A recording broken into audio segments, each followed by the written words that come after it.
আমাদের ভলেন্টিয়ার যারা দেখবেন ভালো করে, ডায়াসের পিছনে যারা আছেন সব সামনে চলে আসুন। এবারে আমাদের দুজন বক্তায় চলে এসেছে, মাননীয় সাংসদ অধীর রঞ্জন চৌধুরী এবং মোহাম্মদ সেলিম। যারা এদিকে ওদিকে ছড়িয়ে ছিটে আছেন মঞ্চের পিছনে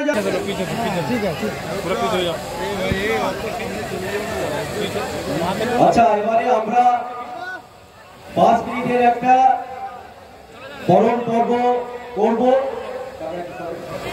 আমাদের মাননীয়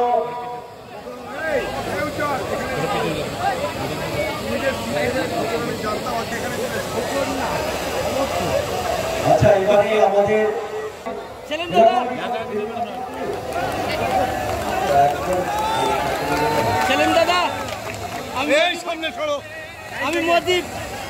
এবারে আমাদের প্রার্থী পার্টি রাজ্য কমিটির সম্পাদক কংগ্রেস সভাপতি মাননীয় তহিদুল ইসলাম মহাশয়।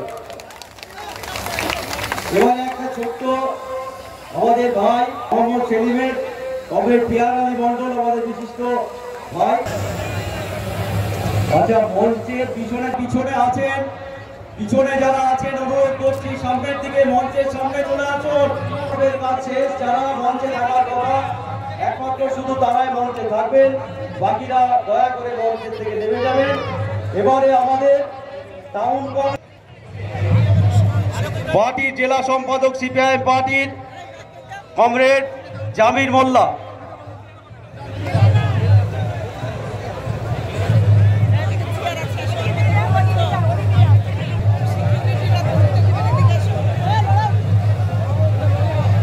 আচ্ছা বন্ধুগণ, যারা পিছনের দিকে আছেন একটু সামনের দিকে আসবে।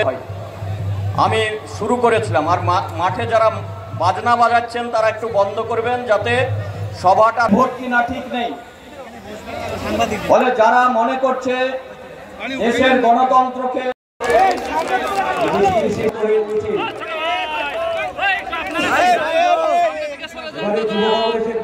বরণ করব শেষ করে আমরা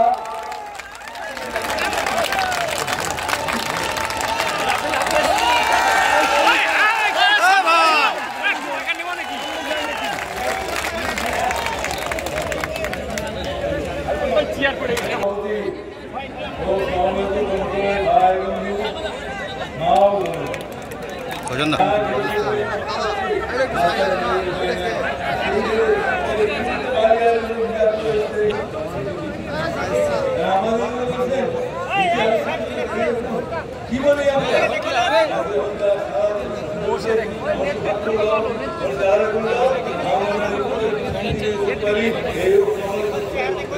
আমার চেহারা রাখো তুমি।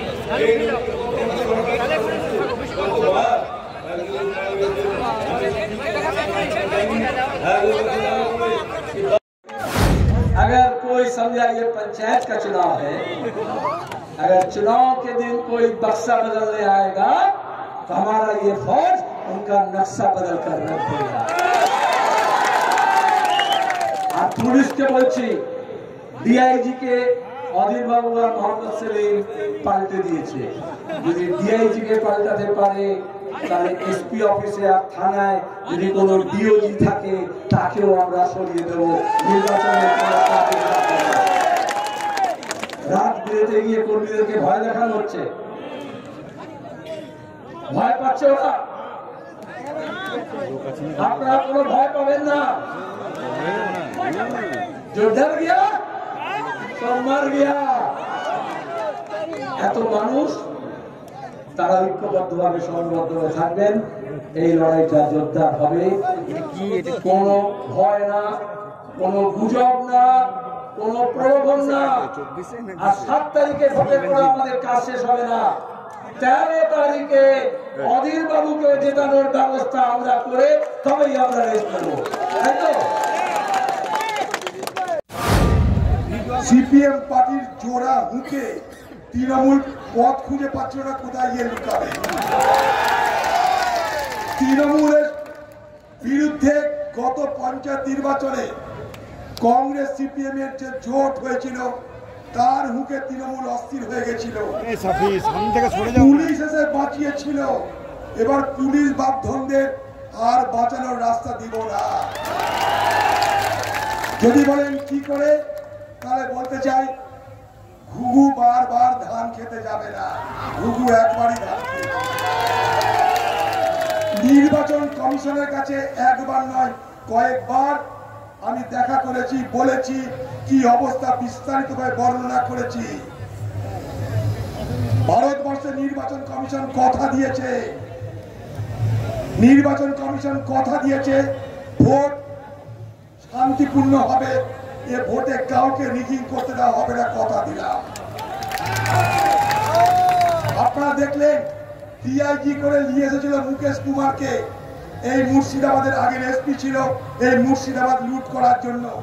নির্বাচন কমিশনকে বলে তাকে আগে বসিয়ে দিয়েছি, জায়গা থেকে তাড়িয়ে দিয়েছি, খেয়াল করে দেখছে। এই এলাকার মানুষ জেনে রাখুন, এখানে পুলিশ আর তৃণমূল যতই ষড়যন্ত্র করুন, একটাও বুথে মানে একটাও বুথে রিগিং করতে দিব না, দিব না, দিব না। তৃণমূল যদি মুর্শিদাবাদে কোন বুথ দখল করে নিতে পারে, আমি রাজনীতি করা ছেড়ে দিব। শুধু আপনারা বুথে বুথে এজেন্ট, তৃণমূলকে ভয় করা কিছু না। তৃণমূলের নেতা তার বাড়িতে নাকি চুরি চামারি করে কি রেখেছিল, সিবিআই একবার এসেছিল, সিবিআই আসার পর তৃণমূল নেতারা দেখা নাই। এসেছিল সিবিআই, তারপর থেকে তৃণমূল নেতারা দেখা নাই। কে কার হয়ে লুট করবে তাও আমাদের জানা নাই।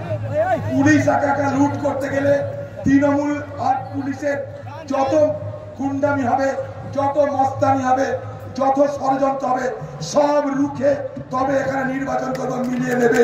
খালি বুথে এজেন্ট হোক, আর যখন কোথাও রিগিং হবে, রংবাজি হবে, অন্যায় হবে, অত্যাচার হবে, শুধু একটা খবর পৌঁছে দিন আমাদের কাছে, তারপর কি করতে পারে আপনারা দেখে দিন। এলাকার মানুষকে ধাপ্পা মারতে, মিথ্যা কথা, ফালতু কথা বলতে আসে।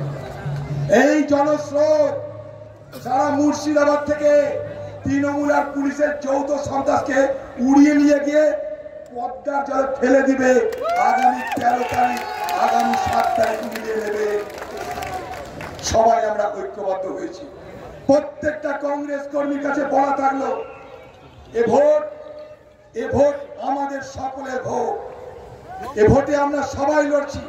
যেমন অধীর চৌধুরী লড়ছে, ঠিক একইভাবে মোহাম্মদ সেলিম লড়ছে, ঠিক একইভাবে মর্তুজা লড়ছে। কোনো ফারাক নাই, কোনো বিভেদ নাই। আমরা একইভাবে লড়ছি, একই ব্যানারে লড়ছি, একই লক্ষ্যে লড়ছি, এটা যেন মনে থাকে। কোথাও মুর্শিদাবাদের কোথাও, এই মুর্শিদাবাদ লোকসভার কোথাও যেন মোহাম্মদ সেলিমকে জেতানোর জন্য কংগ্রেস কর্মীদের কর্তব্যের কোনো ত্রুটি না হয়।